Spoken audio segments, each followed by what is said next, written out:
Tahun 2019 adalah tahun yang sangat mencabar daripada segala sektor, bukan sahaja sektor kesihatan, malah kepada sektor pendidikan juga. Kerana apa? Pada tahun ini telah berlakunya pasca pandemik 2019 iaitu COVID-19 yang berasal daripada Wuhan, China, yang telah menjadi satu wabak virus membunuh kepada seluruh negara, malah seluruh dunia. Jadi di Malaysia, sektor pendidikan juga turut terjejas akibat daripada perkara ini. Kerana apa? Apabila berlakunya pasca COVID-19 ini, segala sektor pendidikan daripada yang rendah kepada yang tinggi telah pun ditutup oleh Kementerian Pendidikan Malaysia. Jadinya, perkara ini telah membawa perubahan yang sangat drastik dan sangat besar kepada sektor pendidikan di negara kita. Melihatkan kepada perkara ini, Kementerian Pendidikan Malaysia telah menjalankan pelbagai inisiatif dan juga perubahan kepada sektor pendidikan di negara kita. Bukan sahaja daripada strukturnya, bukan daripada sahaja silibusnya, malah kepada penggunaan dan cara bagaimana sektor pendidikan itu dijalankan. Hakikatnya, COVID-19 ini telah mencabar sektor pendidikan di negara kita dan terpaksa mengikut susun atur dan juga SOP yang ditetapkan oleh pihak kerajaan berdasarkan daripada Perintah Kawalan Pergerakan yang telah diisytiharkan oleh Perdana Menteri kita. Melihatkan kepada perkara ini, sektor pendidikan mula memandang serius dalam bagaimana kita perlu meneruskan sektor pendidikan di negara kita, melihatkan kepada keadaan semasa yang mendesak apabila sesetengah peperiksaan terpaksa dibatalkan dan digantikan dengan penilaian yang lain seperti UPSR dan juga PT3.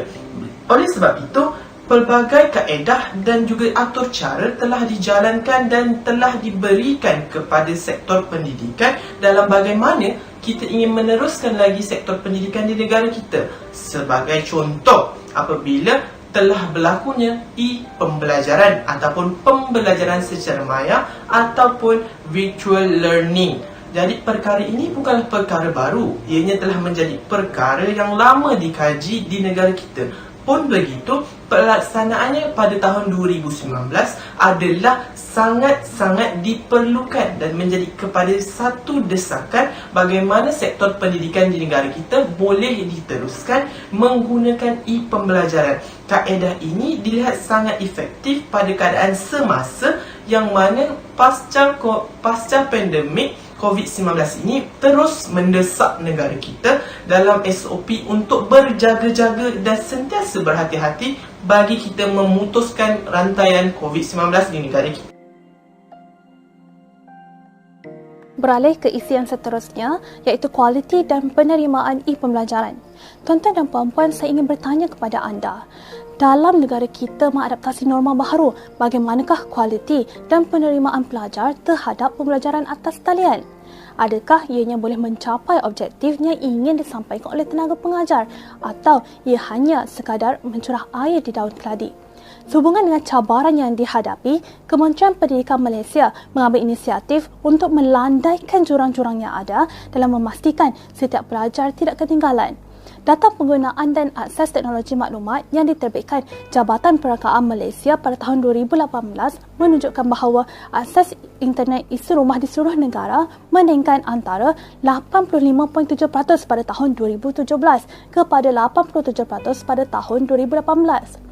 Tambahan pula Suruhanjaya Komunikasi dan Multimedia Malaysia dalam satu kenyataan memaklumkan perkhidmatan internet berkelajuan tinggi 1 gig secara percuma boleh digunakan oleh semua rakyat bagi mengekalkan kualiti rangkaian telekomunikasi sekaligus. Kelebihan e-pembelajaran boleh diperolehi berdasarkan 3 aspek, iaitu membentuk pelajar yang aktif dan bertanggungjawab, membentuk pelajar yang fleksibel dan menghasilkan pembelajaran kediri yang berkesan.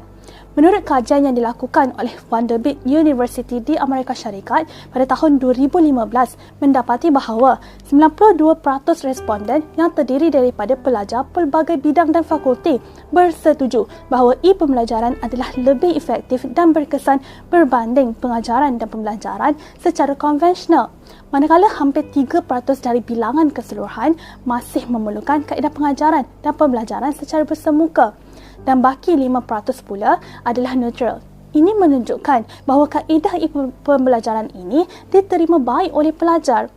Pendapat ini disokong di dalam dasar e-pembelajaran negara, institusi pengajian tinggi pada tahun 2011 yang mana e-pembelajaran dapat membentuk pelajarnya aktif, bertanggungjawab dan berdikari dalam pendidikan. Hal ini demikian kerana ia akan menggalakkan pelajar untuk menggunakan minda mereka untuk mengkaji idea dan menyelesaikan masalah. Seterusnya, pelajar akan menjadi lebih fleksibel dalam memilih waktu dan tempat belajar kerana mereka tidak perlu hadir ke kelas dan bebas belajar di mana jua dan pada bila-bila masa sahaja. Maka dari itu, e-pembelajaran membolehkan pembelajaran kendiri dilaksanakan dengan lebih berkesan. Sebagai contoh, pelajar boleh memilih masa, kandungan serta hala tuju pembelajaran mereka. Oleh itu, e-pembelajaran dapat memberikan lebih masa untuk pelajar menguasai sesuatu kemahiran kerana mereka meluangkan masa mengikut keperluan untuk menguasai topik yang ingin dipelajari. Kesimpulannya, untuk merealisasikan program ini, semua pihak yang terlibat dengan pengajaran dan pelajaran perlu memainkan peranan masing-masing. Justeru, pendidik perlu bijak menangani isu yang timbul secara berhemah dan mengambil langkah proaktif bagi memastikan tiada sesiapa yang ketinggalan serta memastikan matlamat utama pembelajaran secara holistik dan inklusif tercapai.